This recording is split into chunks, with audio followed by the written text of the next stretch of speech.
I'm Shannon Doherty, and this is VH1 Presents the 80s. It was a decade when hunger, racial inequality, and the Cold War were hot-button issues around the globe. At the same time, the struggles of the American farmer and AIDS were in the forefront of the nation's consciousness.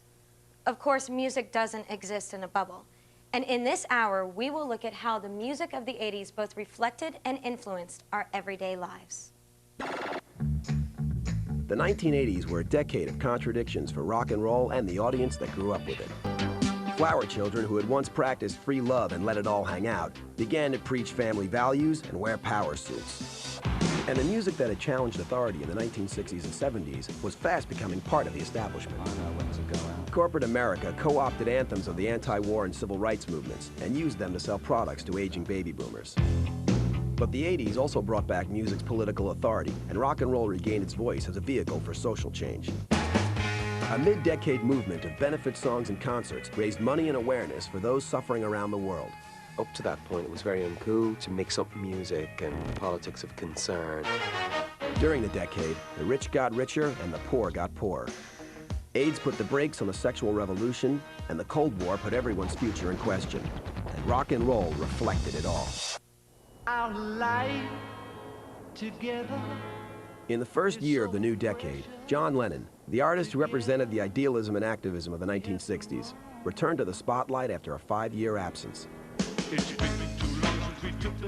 When I was singing and writing this, I was visualizing all the people of my age group. I'm saying, how are you? Wasn't the 70s a drag, you know?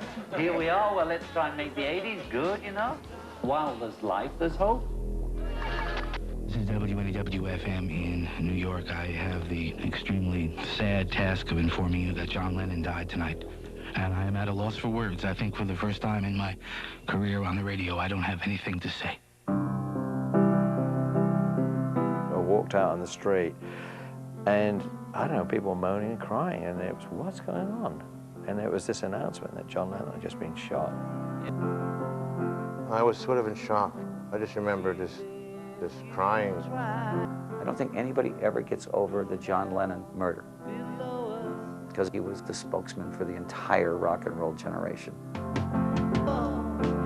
Well, John Lennon's death, to me, in a way, represented the end of the 60s, and to be sort of the dawn of a new age. Finally, the dream was shattered. In November 1980, just weeks before Lennon's death, Ronald Reagan defeated Jimmy Carter in a landslide election for president. After 4 years of Jimmy Carter, where there's now a recession, and 4-hour waits for gasoline. The Iranians had humiliated us by seizing our embassy, and the country was just in despair. We can and will resolve the problems which now confront us.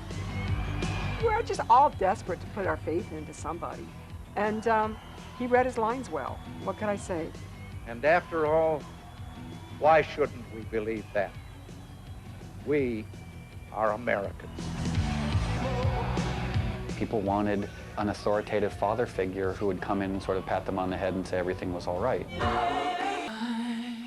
I went to the White House, I met Reagan, we in trouble.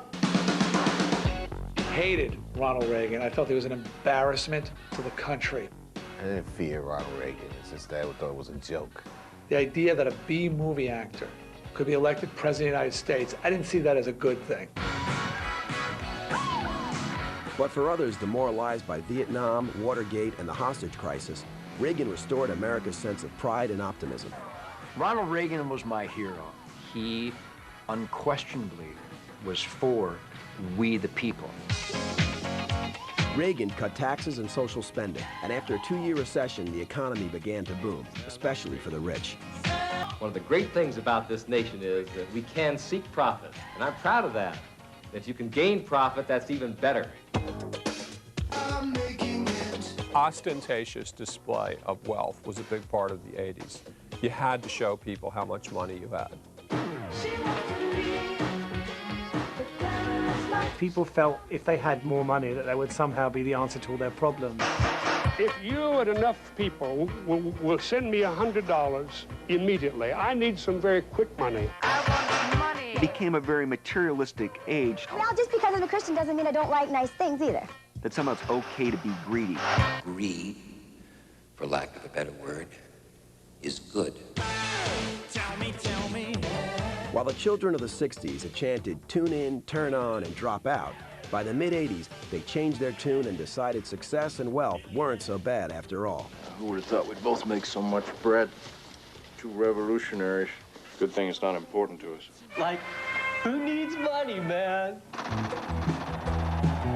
Symbolic of the change in values were the yippies who became yuppies. Former 60s activists turned 80s materialists. Jerry Rubin has become a Wall Street capitalist. Money always gave me a headache. Now I'm really interested in money because I see that's where the power is. But while baby boomers abandoned the ideals of the 60s, they didn't turn their backs on the decade's music. Don't you have any other music, like, from this century? 60s artists lived on in classic radio, and boomers spent millions of dollars replacing their worn vinyl with new high-tech compact discs. As corporate America realized 60s rock fans now had 80s money, they turned to the era's rock stars to sell their products.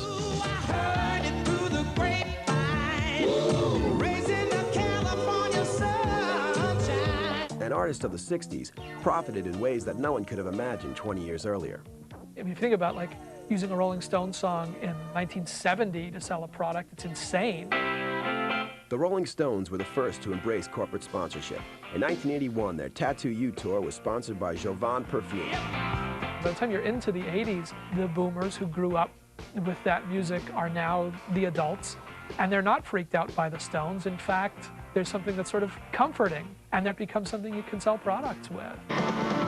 It takes a lot of people to put The Who on tour, and it took a great beer like Schlitz to bring The Who to America. All the big bands that have got back together, I think half of it's love, but a lot of it's money. You get used to having money. It's easy to keep earning a bit more, but it's so difficult to earn less. Schlitz rocks America. I don't really see it as a sellout. I think anyone who does, ought to go and live in Russia. Because, this is a capitalist country. People work for money around here. Soon, 60s artists were selling their songs for use in commercials. By the time the 80s came, people like Clapton were just like bland, middle-aged guys, and they weren't the enemy anymore. They were what you wanted. The night belongs to Michelob. But when Michael Jackson sold the Beatles' Revolution to Nike for a sneaker commercial, some people thought the sellout of music had gone too far.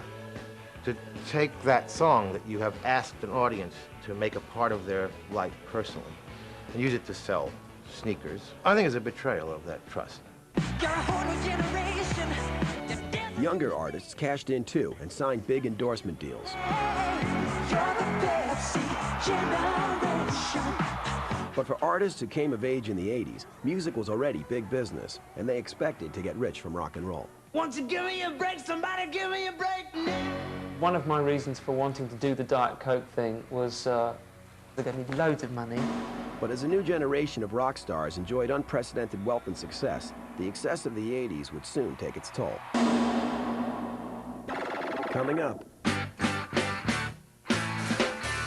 Reagan-era riches don't reach everyone.